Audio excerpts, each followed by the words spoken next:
साथियों नमस्कार।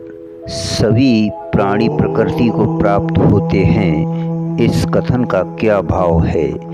साथियों, इससे यह भाव दिखलाया गया है कि जिस प्रकार समस्त नदियों का जल जो स्वभाव के ही समुद्र की ओर बहता है, उसके प्रभाव को हठपूर्वक रोका नहीं जा सकता, उसी प्रकार समस्त प्राणी अपनी अपनी प्रकृति के अधीन होकर प्रकृति के प्रभाव में पड़े हुए प्रकृति की ओर जा रहे हैं। इसलिए कोई भी मनुष्य हठपूर्वक सर्वथा कर्मों का त्याग नहीं कर सकता।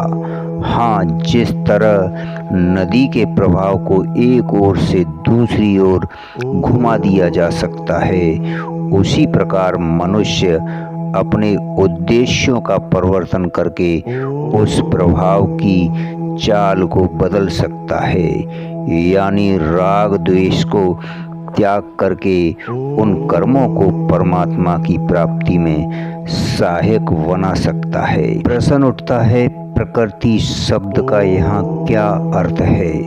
जन्म जन्मांतर में किए हुए कर्मों के संस्कार जो स्वाभाविक रूप में प्रकट होते हैं, उस स्वभाव का नाम प्रकृति है। यहाँ ज्ञानवान शब्द किसका वाचक है? परमात्मा के यथार्थ तत्व को जानने वाले भगवत प्राप्त महापुरुषों का वाचक यहाँ ज्ञानवान पद है। मित्रों, अपि पद के प्रयोग का भाव है।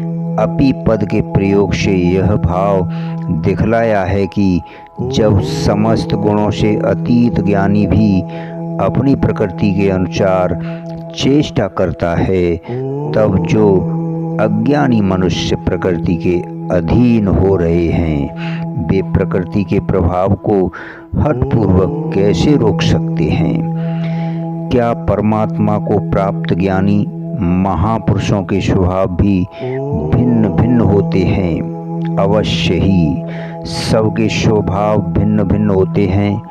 पूर्व साधन और प्रारब्ध के भेद से स्वभाव में भेद होना अनिवार्य है।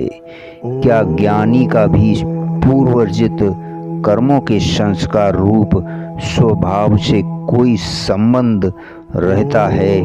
यदि नहीं रहता तो इस कथन का क्या अभिप्राय है कि ज्ञानी भी अपनी प्रकृति के अनुसार चेष्टा करता है?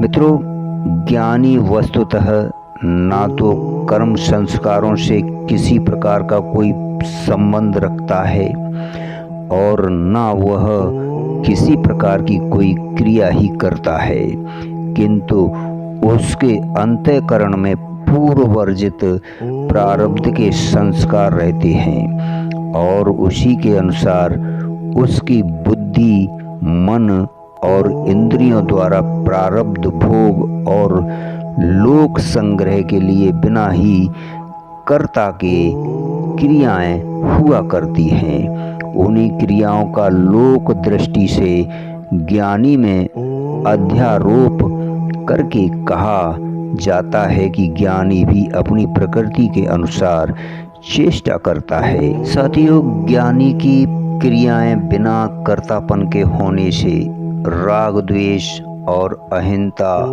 ममता से सर्वथा शून्य होती हैं। अतएव चेष्टा मात्र है, उनकी संज्ञा कर्म नहीं है। यही भाव दिखलाने के लिए यहाँ चेष्टते क्रिया का प्रयोग किया गया है। धन्यवाद, शुक्रिया।